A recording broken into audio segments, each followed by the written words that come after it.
let's get started. Hi, everyone. Thanks for joining again. Not January. Sorry, typo there. This is our 27th Core Dev call. Happy New Year, by the way. It's January.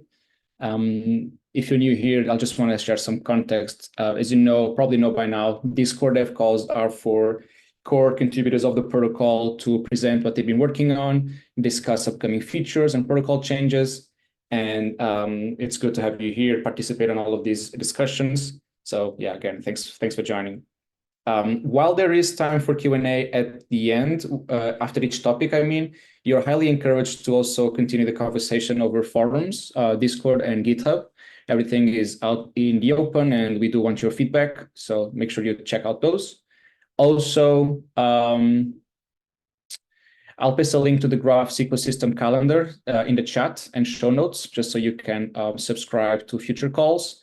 And lastly, if you haven't checked the forum, I highly encourage you to do so as well. Core devs have been sharing monthly updates there. It's super valuable. So yeah, that's the forum, thegraph.com, and you should find these monthly core dev updates there. So let's jump into the agenda. Just quickly check the chat. Okay, we're good. Yeah. So today we have Subgraph radio updates, 2 quick updates from GraphOps, one of the core development teams of the protocol. That'll be Petko on Subgraph radio. We've covered this before. We've covered this in Indexer office hours as well. Similarly, we have Launchpad, also from GraphOps, the main lead dev. That'll be Carlos sharing some updates. It's good to have indexers on the call. This might be relevant. And also, we'll have a lot of time for this major protocol upgrade, the proposal that Pablo has recently shared on the forum. That's called Graph Horizon. You might have also heard, or if you haven't, I encourage you to do so, Zach's episode on GRT IQ, where he extensively talked about it.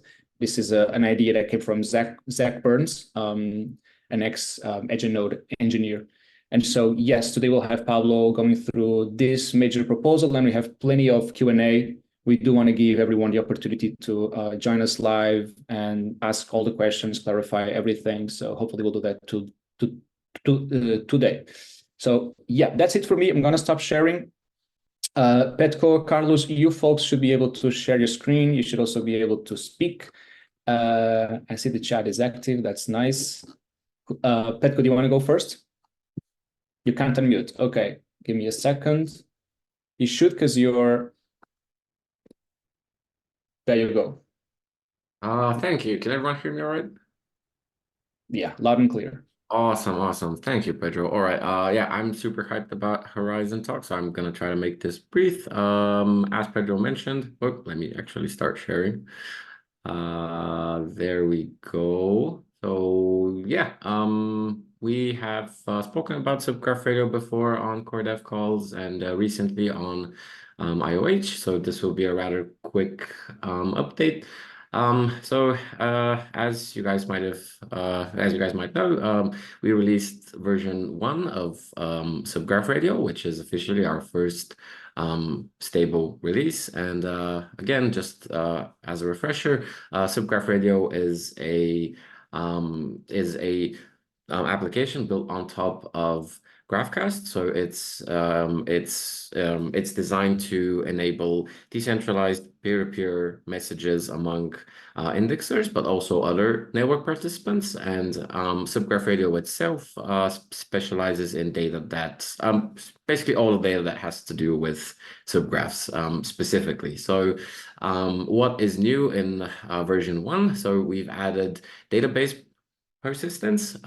Before we used to store the radio state in a JSON file so that it would persist between reruns, but now it's in a neat database, which makes things even faster, more efficient, scalable, and enables a bunch of other cool things that we will take a look at in a bit. We've also updated the configuration validations. Specifically, one that's important here is the validation for indexer address, because before the radio might fail upon startup, or even worse, it might have started up sometimes with bad configuration, which isn't isn't that bad. But of course, that would mean that the messages that the radio sends weren't going to be validated by the receivers of that message. But now, if there's something wrong with the initial configuration, especially around the indexer address, the radio will fail to start up because yeah, otherwise the messages won't get validated. Then we have updates to the way that the GraphCast network itself scales. We have added a update to the SDK that enables Wacoo's relay protocol. And for those that might not know, Wacoo is the underlying gossip network layer that we use to build the GraphCast SDK. So we have enabled relay protocol and also the discovery v5 protocol is enabled in all radios. So that means that now the messages will be a lot more. It means that you will see a lot smoother message publication, meaning that when a message is sent, it will most definitely be received by the other network participants that are interested in the subgraph. And we've added more end-to-end tests just to make that, just to make sure that all of the updates to the state and everything else is stable and working fine. This isn't, we have two new integrations. So Subgraph Radio is included by default in Stakes Goods Docker Compose stack, and also it's included in Launchpad, which is GraphOps' own stack.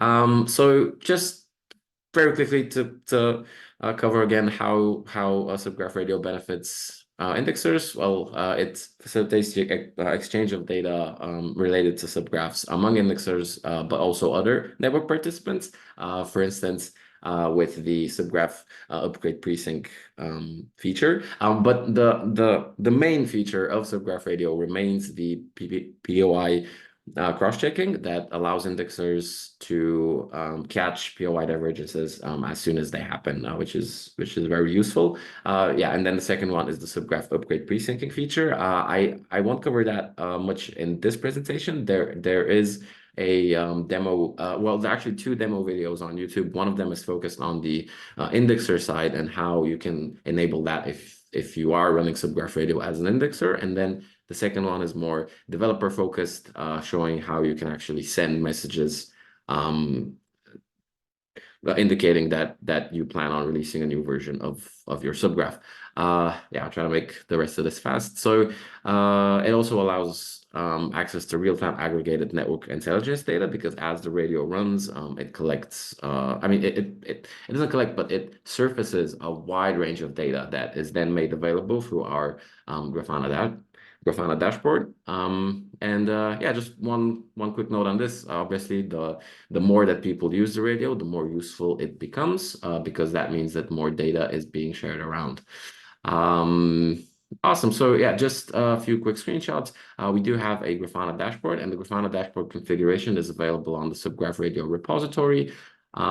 Just as a reminder, Subgraph Radio includes notifications that could be set up with Discord, Telegram, or Slack. And there's a few different ways to set them up. So they can be live, they can be daily, they can be on whatever interval. And the radio also exposes a GraphQL API so that people can dig deeper into the radio state and just get all of the data there is about why a particular divergence is happening or anything else that is interesting in the radio state. So that's it. Here are some links to the docs and the workshops that we mentioned, which are very extensive. So definitely check those out if you want to learn more about Subgraph Radio and GraphCast in general, and get in touch with us in the GraphCast channel for any feedback, ideas, and anything else. Thank you. Thanks, Petko. I see a question from Josh, is asking, for Subgraph Radio, have there been any Subgraph devs who have pushed out a note that they are updating their Subgraph? Trying to understand the uptake on that, as it would be super useful, of course. Oh, so great question. Great question. Not yet, although the demo is out there, but that is definitely something we want to drive the adoption of this feature for sure. So that's something that's going to be a big focus in the next few weeks and months. Maybe is there, I believe, so we're talking about the subgraph upgrade intent, right? Sharing that message across indexers so they can pre-sync the subgraph. Is there been talks with EdgeNode on getting that as part of the Explorer, Graph Explorer or Studio, where we have developers managing their subgraphs? Yes, there have been talks behind the scenes, so that is something that I don't want to give it like specific timeline, but yeah, there are talks. But even now, the feature is fully working on the side of indexers that are running Subgraph Radio, as long as they enable it. And also, Subgraph developers can use the GraphCast CLI to send Subgraph upgrade intent messages. And yeah, that is a bit harder probably than just doing it on the studio. So that's definitely something we want to do in the future. Makes sense. Cool. Thanks, Petko. All right. I don't see any more questions. Nope. All right. Cool. Thanks, Petko. I believe we have Carlos up next. Let me make sure Carlos can. By the way, folks, if you want to chat, if you want to talk, I believe most of you can. If not, just raise it in the chat, and I'll make sure you can speak up and ask questions. All right, cool. I don't see any questions nor reactions in the chat anymore. So yeah, let's proceed. Carlos, you should be up. You should be ready. Or maybe not. Okay, you should now. Okay, thank you. Hi, everyone. Okay, so I'm going to share the screen as well, because in this next presentation, we're going to give a brief overview of the progress on Launchpad since last update, which was around mid-August. Just a second.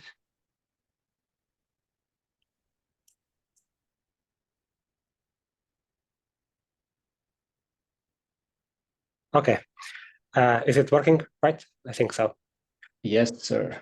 We can see everything. Okay, so as I was saying, we're going to give a brief overview of Launchpad since last update, which was about mid-August, right around the time Launchpad V2 was launched.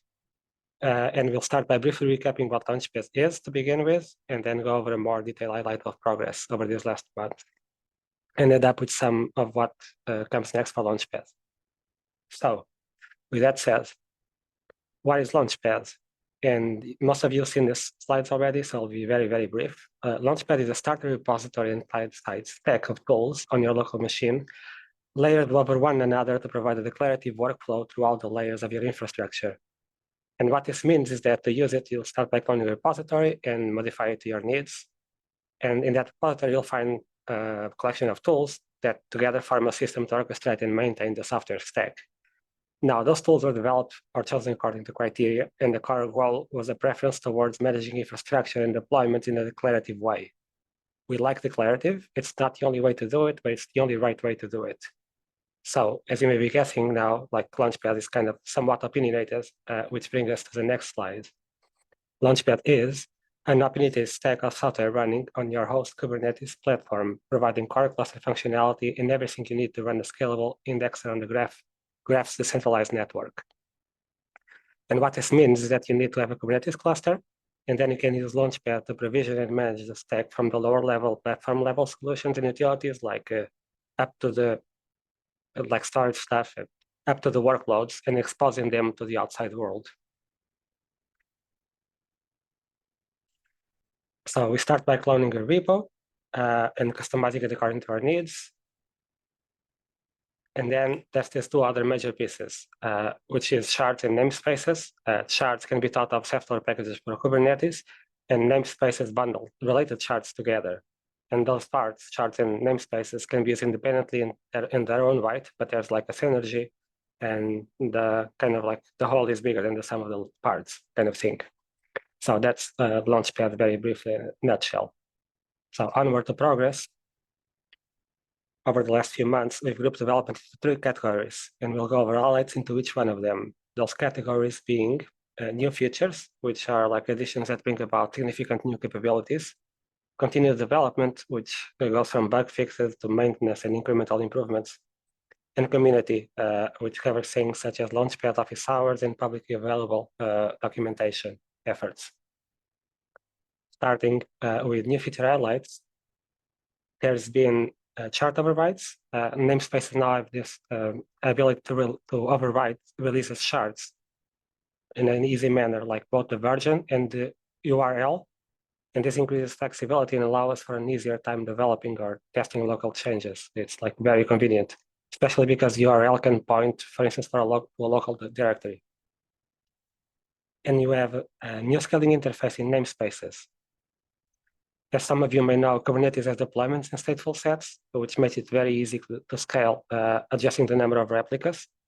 But those replicas are constrained to being very similar, identical in terms of setup. Same configuration, same version, same almost everything.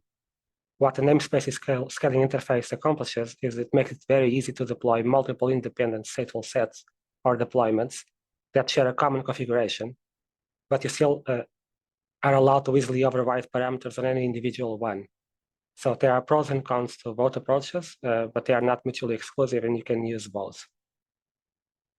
And more, such as flavor-dependent defaults, which is a capability that was added to namespaces and extends how different flavors can diverge and how they pre-configure the namespace, which allows the same namespace to accommodate a wider variety of use cases. We've improved the labeled interface substantially, which is kind of a key element in Kubernetes.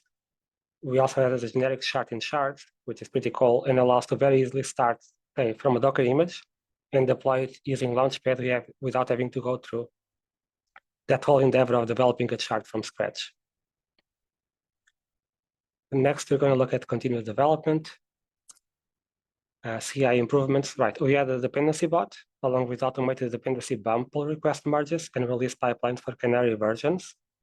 So as upstream publishes some new image in Docker Hub, we end up with a Canary chart release as well as a namespace tag for that Canary chart. And that happens in a short time window and is without requiring any human intervention. It has been quite essential in allowing us to reduce churn while keeping the stack up to date.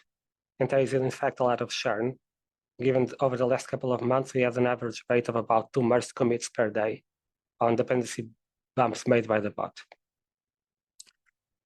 We have a new chain support in Launchpad v2 since launch, namely Gnosis and Arbitrum as supported chains. Because at launch time we were restricted to Ethereum, and we've added support for more networks to those chains like Halsky, Sapolli, and Chiado on Gnosis. And of course, we added the graph stack on Arbitrum. We now support that as well. And more, such as new dashboards or improved existing ones, a large assortment of bug fixes, and sometimes new upstream releases require a significant set of adaptations. For example, Lighthouse recently added quick support to its network transports protocols, and we now support that as well, but that brought along different requirements for network ports and configuration for that particular deployment. That doesn't happen that rarely. And last, looking at community.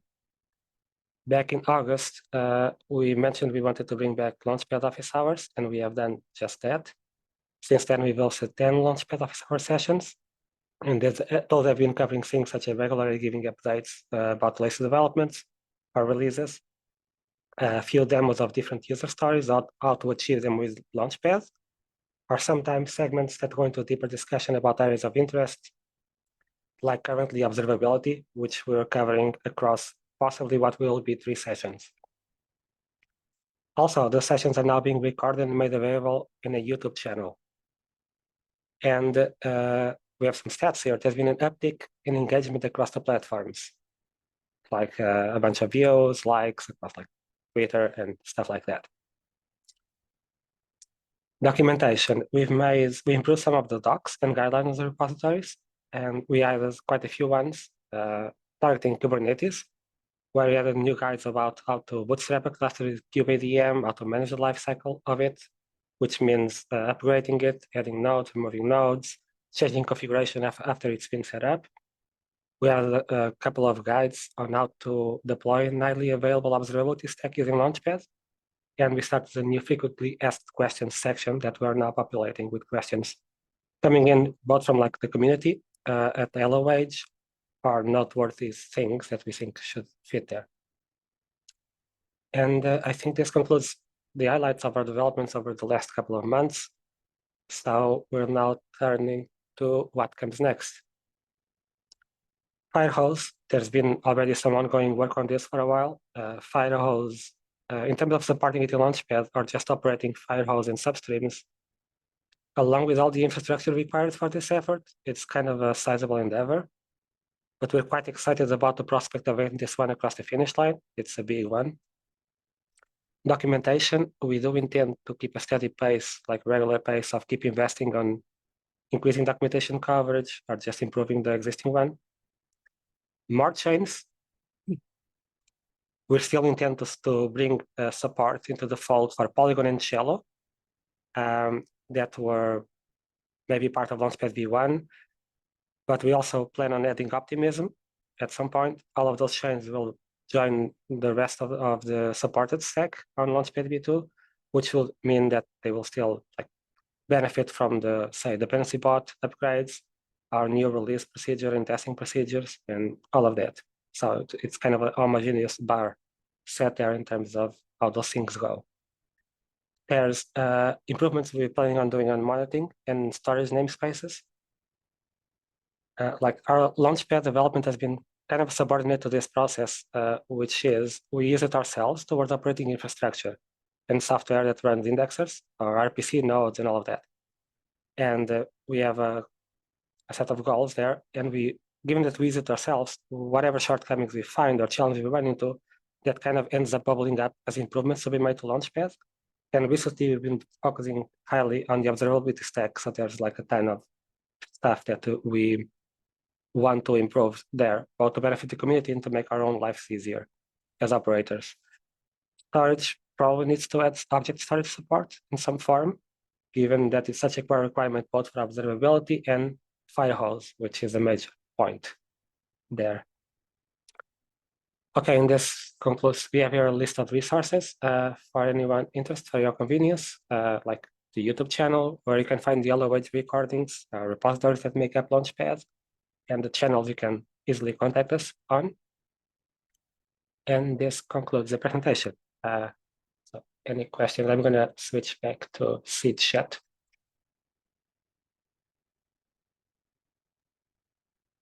All right. I don't see questions. I was just talking, Pinax is attending all of the Launchpad office hours. They're looking into adopting it as well. Good to know you're making progress on Firehose. And I just remember that you, the foundation and you guys, we should probably work more closely on supporting new chains since you have a few on your pipeline. We might, yeah, there's some others that are soon or that are trying to get protocols support and are further along that process. So I should just share those with you so we can prepare some Helm charts or whatever needed. Sure, just reach out, maybe in Discord even, Pedro. It's correct. All right. Questions for Carlos. And by the way, thanks, Carlos. I think this was your first in a Core Devs call, so welcome. Thank you. Pretty nice presentation. Okay, we have a question from Ford. Have you been working with partner indexers as early adopters, aside from the lovely folks at Pinax? How has it been to try to converting indexers to the dark side, Kubernetes? Well, not K8. I think it might be something different. But yeah, it's Kubernetes. And we do have indexers on call as well who might want to comment on it. I see Mark, Andre, and possibly others.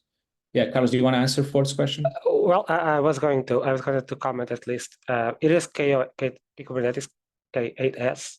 Yes.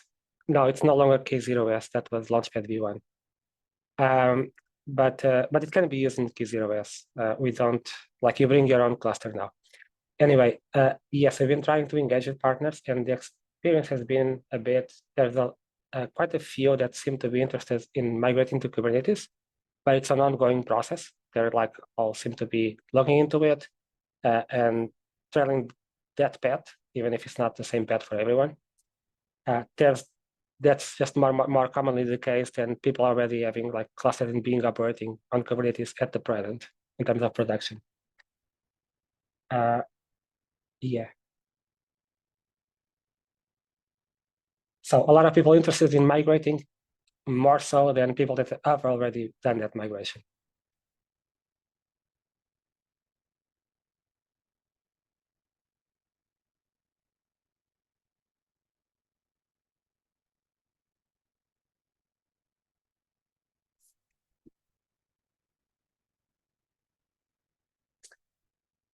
It is true, Matthew, that there's work involved. Like in any SVN, I think there will always be work involved. But I do think that Kubernetes offers you a better scaling solution in terms of how many engineers you're going to additionally need as you scale the infrastructure.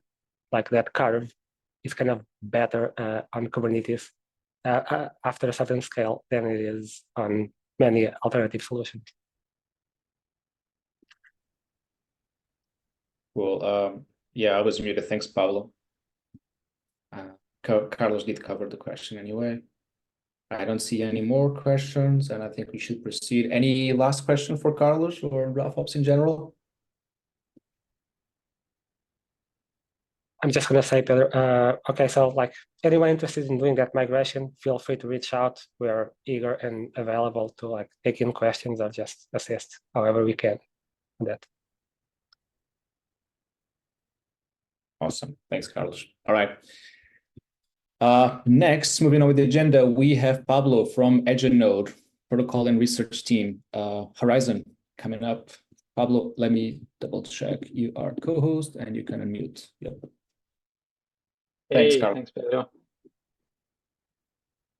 Hi, friends. All right, I don't have slides, but I will share my screen to go through the forum post and highlight the main points and also show the diagram a little bit more. Let's see. Okay, I think you should be able to see this now. So I'm going to talk a bit about what Graph Horizon is, what it means for the protocol, if as a community we want to move forward with it, and how we're discussing the possibility of actually implementing it and moving towards that. So in short, Graph Horizon is a vision for like a new iteration of the graph, the next evolution. Can express it in different ways, but it's adapting the contracts or adapting the protocol so that it's more modular, more flexible, more robust, and more decentralized and censorship resistant. There are like a lot of benefits that we see in making these changes or kind of making this new vision a reality. So we're proposing this, and by we, I mean the team I'm part of, that is protocol and research team at EdgeNode, but this is something that has been already discussed with many other core devs, and so far we've gotten good feedback and a lot of good that has helped shaped this proposal to what it is today. And we're hoping to continue the conversation with the community, try to get more feedback, and try to understand where we stand as a community, and if we can move forward with this in one form or the other, because as I'll mention in a while, we have two different ways in which we could approach this, and that as a community we could decide, like, do we go one way or the other to realize this vision. So I'll first summarize like the main points, the main differences between what we're proposing and what we currently have. Right now, the protocol has a sort of monolithic structure, I would say. There are many contracts that they are very sort of tightly connected, and it's designed specifically to handle the Subgraph data service. This doesn't mean that you can't add more data services there. There are ongoing efforts to add more data services on the current protocol, and this can be done without making any changes. But we want to make it easier. We want to make it a more complete and powerful API so that people building data services have more flexibility into what they can do. And a key thing here is that right now, a lot of the protocol relies on the rewards mechanism, and that means that for new data services to be added, they can be built in certain ways, but they can't rely on this indexing reward mechanism unless it's approved through governance. And what we want to introduce is a process way so that any new data service can be added into the protocol without requiring any sort of approval. And this should kind of streamline the process and hopefully incentivize a lot more innovation as new data services can be added and define their own rules of the game, so that you can have a more flexible and a more varied offering from the graph. To allow this, a part of what we're proposing also involves making the economic security of the protocol more easy to understand, or more measurable, so to speak, and also more effective, more powerful, because the way the protocol right now handles the economic security is through slashing, and we're kind of maintaining that, but we want to make it more easy to understand what is at stake for specific data services. And that means that allocations, or like these chunks of stake that you set aside for specific services, are a much better representation of what is at stake for that data service. And that involves some changes, and one of the big changes that is kind of part of this ongoing discussion is making delegation slashable so that it contributes more effectively to economic security. So that is one important thing. And then for subgraphs, and this can also be extended for all of the other data services, we're also proposing indexing fees as a way to get subgraphs indexed, working in parallel with the current indexing rewards mechanism, at least for the team. And this also kind of helps with permissionlessness, censorship resistance, because rewards have things like oracles in the middle and things like that, and there's this kind of set of features that are approved by the community, and that's the thing that gives you rewards. So having indexing fees gives you a straightforward way for anyone to get their subgraph indexed, and in the future, any data service, kind of any prerequisite work for a data service to be performed, as long as there is someone who's willing to do it for a specified price. And then all of this comes with the addition of permissionless or decentralized arbitration or verifiers, because each data service can define how verifiability works for that data service, and this kind of replaces or extends the current arbitration mechanism that has in them. And in general, all of this reduces the surface area governance, because it's kind of modular. Each data service can define their own rules, and they can have their own governance to go with those rules, or no governance at all, if that's what they prefer. So all of this also works towards efficiency in a way, because this core mechanism, this core staking mechanism that I'm going to describe in a bit more detail, doesn't have any immediate need for any taxes or fees, like curation fees and stuff like that. But it does allow data services to implement these things however they are desired. So subgraphs could, if they keep the indexing rewards mechanism as we're proposing, they can still have the curation fees or protocol taxes like we have right now. And any new data services can add those kind of things or not add them, and therefore have more efficient interaction. So the core, as I mentioned, is this modular staking contract.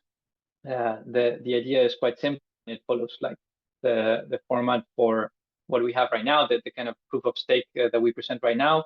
But in general, you have a provider that would be an indexer, and they stake some GRT to guarantee that whatever data that they're going to provide is going to be done in a non-malicious way. And they do that before starting the service for most services, so that, like, in general, if they provide a bad service, they can be slashed against that stake allocation. And then they serve data in some way. They collect some sort of receipt or some sort of evidence to, which could be, for instance, a BOI in the case of indexing fees, to say, okay, this will allow me to collect some fees. And then they collect those fees, but if needed, they can stake some additional GRT proportionally to those fees. So they increase the economic security proportionally to the amount of fees that they're going to get. And then there is a verifier that can slash the provider to a set of rules up to that amount that was specified in that allocation amount. Obviously, it doesn't mean that you get slashed once and all of it. It's more like each data service through its smart contract would define what gets slashed under what conditions. And this could, of course, use some automated verification mechanism. And that is what I think is the ideal thing for everything, where you have like an optimistic fault proof or some sort of CK proof where you can on-chain determine if some data was good or bad. But for everything that needs human arbitration in the middle, you can have that mechanism for human arbitration, kind of like the dispute mechanism that we have now. So this idea, like if you know how the protocol they have, there is this concept of allocation where an indexer says, I'm going to index this subgraph and I'm going to set aside this amount of stake. And this kind of works in a very similar way, but it works at the data service level. So if you have a different, we could build a different subgraph data service that doesn't require this like per subgraph allocation. And instead you say, I'm going to have this big allocation and this is going to cover all of the fees that I get for all of the subgraphs that I'm indexing. So that could be a possibility, and other data services could either partition across different things, or they could also use this more this model where a single allocation covers many different things, but all within that same data service. And all following this kind of proportionality between what you stake and the fees that you get, so that you can have a more clear measure of what the economic security is for a data consumer trying to query some data. So this enables, as I mentioned, permissionless composability, because it means that anyone can build a new data service. They just define the rules of the game for that data service. How much do you need to allocate? How do you relate that allocation size with the fees that you get? How do you get fees? And so on. And all of these things, even like how do disputes happen? How does the slashing happen? And so on. All of this is defined by this data service, and the core staking contract doesn't really care about that. It just gives you this kind of primitive of take some amounts, then with some dispute period or some thawing period, be able to retrieve that amount or be able to slash that amount if the verifier says so. So I'm hoping, and I think we're hoping that this could allow a lot more data services and a lot more innovation to happen within the protocol and within the graph as a whole. But yeah, there's a key thing here, that is, for all of this to happen and for it to be truly permissionless, we think that there needs to be some trust in that core staking contract.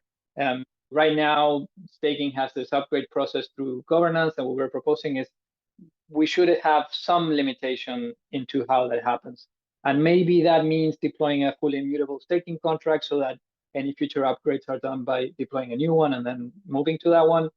Or maybe that means introducing something like a time lock, where any upgrades done by the council must go through some approval period, and then that gives people the to decide if they want to move their stake somewhere else, or something like that. Obviously, like the most permissionless thing would be not having an upgrade mechanism, but we acknowledge that there are some trade-offs there. So this is one of the things where we could discuss as a community. What do we want to do? Do we want to do a time lock? Do we want to keep the instant upgrade thing for a while? Do we have some conditions under which we could want to limit the upgradability of that staking contract? So I think this is an important thing that will be part of the discussion. As I mentioned, each data service will define their own arbitration mechanism, and that means like they could adopt the current arbitration mechanism where there is an arbitrator account selected by governance, or they could do more interesting things, like selecting a different arbitrator for each instance of a data service. So you could have even like a marketplace for different arbitrators that kind of compete on their reputation for being very fair, and you can have a certain mechanism for those arbitrators to be paid from either the slashed amount or whatever a fisherman post when they raise a dispute. So there's a world of possibilities here. I think the core idea is each data service will be able to define how they want to do arbitration. For things like subgraphs, we will probably keep what we have now, or however it evolves over the next short term. There are some ideas going around about that, but we can have more innovation in that area as well. And ideally, of course, as I said, most data services would have not this human arbitration, but eventually this more automated on-chain verifiability. And there are, of course, ongoing research efforts on that, particularly from Semiotic. But this is kind of orthogonal to Horizon, more like allowed in this modular way by Horizon. So arbitration relates to the idea of economic security, where as a consumer, you want to have some guarantee that the data that you get is correct without having to be the one that is verifying every single query. And this comes also from kind of this economic assurance that whoever is serving you that data has more to lose, or has actually a certain amount of money to lose if they give you bad data, because there could be potentially bad actors that would pay indexers for them to give bad data to other people. So this idea of economic security is, how much does it cost for a bad actor to give me bad data? And on the flip side, how much assurance do I have as a data consumer that the data that I query from a single indexer or from several indexers is correct? And for this to happen, the idea would be that each allocation specifies the maximum amount that the data service can slash. In general, we think this will lead to a certain, stake to fees ratio, and also, and this has been something we've been discussing, separately a slash to fees ratio. I mean, how much gets slashed in each particular slash instance that could not be the same as the stake to fees ratio. But you get this kind of proportionality and this clear idea of when I'm getting data, I know that this is how much the indexer has to lose. And for this to actually work in this more easy quantifiable way, we need delegation to also contribute more meaningfully to that. It currently does so, of course. In a way, it makes indexers lose their delegation if they get slashed, and that is a very important incentive. But it's not as effective as if that stake contributes more directly to the amount of money that is lost in the case of bad activity. And this is why we propose that delegation should be slashable for this to have the most possible amount of economic security that you can get. Obviously, this is an ongoing discussion with the community, and we want to see where we all stand as a community with this idea. We think it would be beneficial. So yeah, one of the things that we want to chat about and kind of clarify all of any possible questions or concerns. I will say one thing that is very important here, that is the delegator wouldn't be slashed immediately as soon as the indexer does something wrong. They would only be slashed if all of the indexer stake has been slashed already. So the kind of attack where this actually becomes slashable is when an indexer is so bad that they send a lot of bad queries to a lot of people, trying to do a very massive multiple attack kind of scenario, rather than in the case where they just send a single bad query, or they made a mistake with a single query, and because they couldn't prove that it was a mistake, they slashed just a little bit. And then on the other hand, another thing that I'd like to say is that this would be an incentive for delegators to spread their delegation across many indexers. So it's also something that I think would encourage decentralization, because if you're worried that a single indexer could get slashed, then you can kind of spread that out across many indexers, and then if one of them gets slashed, you probably still get more fees and rewards as a delegator from all of the other ones than that little amount that you may have lost because that indexer got slashed. So yeah, this is the new approach to delegation. And then improved censorship resistance. And this has to do with how indexing rewards relies on oracles. And the work of the research team has kind of shown that there is no real way to make it work without oracles. And wherever I see an oracle, I see an opportunity to decentralize even further. So removing the need for that oracle would be a huge win for censorship resistance and decentralization. So the conclusion is quite straightforward. If someone wants a subgraph index, then just allow them to pay for it. And this is a proposal for indexing fees that has already been presented separately in GAP 58.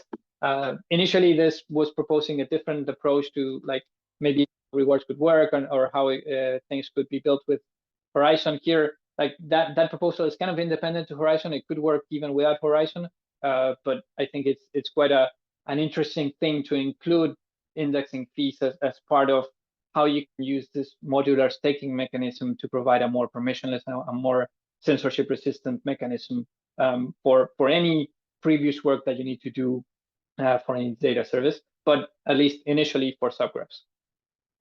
And yeah, again, to clarify, this would work in parallel to indexing rewards. We're not proposing any changes to indexing rewards at this time. So this new mechanism would live in parallel to indexing rewards until we find an alternative use of issuance that the community agrees on.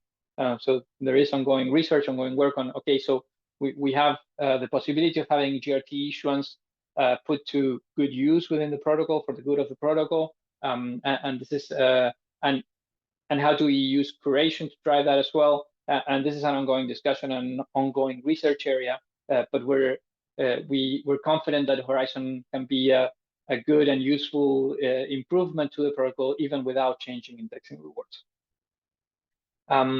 There's a side note on the dilemma of consumer choice and kind of the worry that some indexers had that, okay, but then if consumers can choose which indexer will index their subgraph, and that could lead to some centralization. In the forum post, I present some arguments for that. I don't think it's worth getting into the details of this unless people ask about this specifically. I'm also going to be at Indexer office hours next week to discuss this proposal, so we can also discuss that there. But the short answer is I think it will actually be the opposite, because there will be automated selection even for this as well, just like we have for queries. And any rational subgraph developer that wants good quality of service is kind of incentivized to spread their indexing fees across many indexers so that they get more availability and more decentralization as well. So yeah, but we can go into the details of that if people have questions, but I would recommend looking at the forum post for the full arguments or coming to Indexer office hours next week if you want to discuss that more specifically. And then, yeah, as I said before, but I'll do this one a bit shorter. There is a possibility of more efficient interactions because you don't need curation fees, you don't need protocol taxes or stuff like that for anything that doesn't rely on issuance and indexing rewards. Obviously, each data service might implement things like that if they are useful, but there is a possibility that you can implement something where all of the GRT that are used to pay for a query actually go to the provider giving the query without any of it going to anyone else. And I think this should result in better products at lower prices for data consumers. That is part of making the graph grow and the network grow.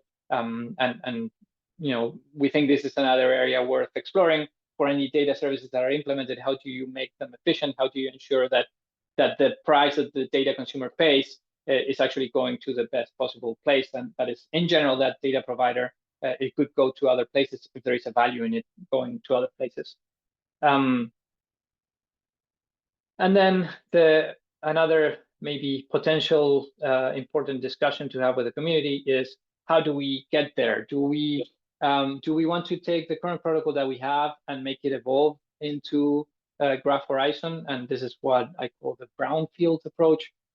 This means doing a lot of graph improvement proposals, having the community and the council approve them, and then step by step transforming the protocol into this Horizon vision. Or do we take the greenfield approach, that is, we deploy a new protocol in parallel to the current one that has this kind of Horizon modular staking mechanism, and then a few data services, maybe new data services around that.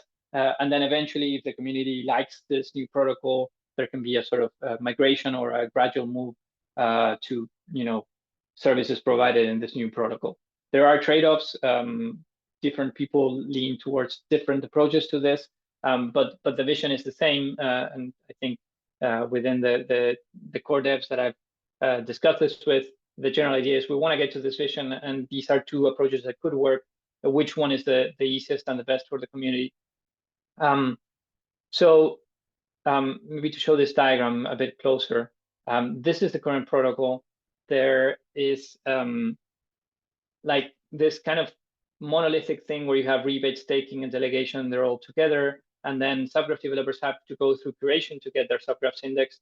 And then in Horizon, if you take the greenfield approach, you have this more modular thing where staking is here in the middle, and then different data services have their own contracts and their own rules. And then delegation could also plug in as an external thing, or it could be tied to staking. That is something that can be kind of discussed and researched. And Subgraph developers get their Subgraph indexed by paying indexing fees instead of going through this curation mechanism. In the greenfield cases, would live in parallel to the other mechanism that has indexing rewards. In the brownfield case, it's all a bit together, and this diagram might look a bit messier, and it's because we have the modular thing here, but you also have the old rewards and issuance mechanism also working side by side. So Subgraph devs can go through indexing fees, or they can try to go through curation if they prefer.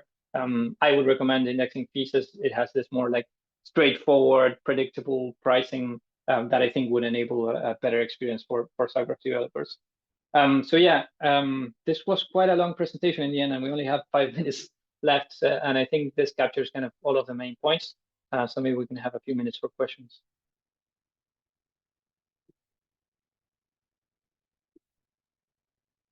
Yeah, there's a lot to it, Pablo, so thanks for taking the time. We do have time, so making sure that we allow people to raise their questions or concerns. If we do run out of time, I will ask people to please post in the forums if you have other questions or concerns, or come to Indexer office hours next week, where we will also discuss this.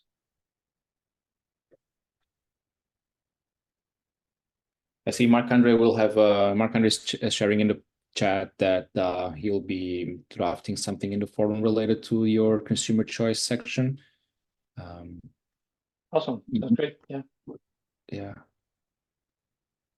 Marc-Andre, and I'm not sure if you want to take the time now to share the thought you had, or if you want to wait and write it first. We do have a couple of minutes. Well, I still need to form my ideas properly, but basically it goes around the relationships between gateways and indexers, and how making sure the new mechanism will ensure there's no incentive to integrate gateways with indexers. So instead of having a multiple of indexers and a few gateways, we move to a situation where we have a multiple of gateways and basically indexers that are subsidiaries of the gateways. So I still need to iron out these ideas, and I'll try to comment about it. But that may be more related to the DIP proposal. So I'm not sure where I'll post it, but that's coming. And about brownfield and greenfield, I don't know. I like greenfields, but we'll that's something else I'll try to time on in the forum. Awesome. Looking forward. Thank you. All right. Let me check the chat. Questions? And if you want to speak again, just post it in the chat. I'll make sure you can unmute. Justin saying that is a great question, and one we don't have an answer to yet, and welcome your thoughts on the discussion. Absolutely. I would give my kind of intuitive 5 seconds worth of thought answer. That is, it is a good point. I would think that the gateway that actually uses more indexers would win in a competition, because by being more decentralized, it should have more quality of service than a gateway that is behind the scenes just one big indexer providing a service. But yeah, it is something that it would be interesting to model and try to understand if that is actually the case.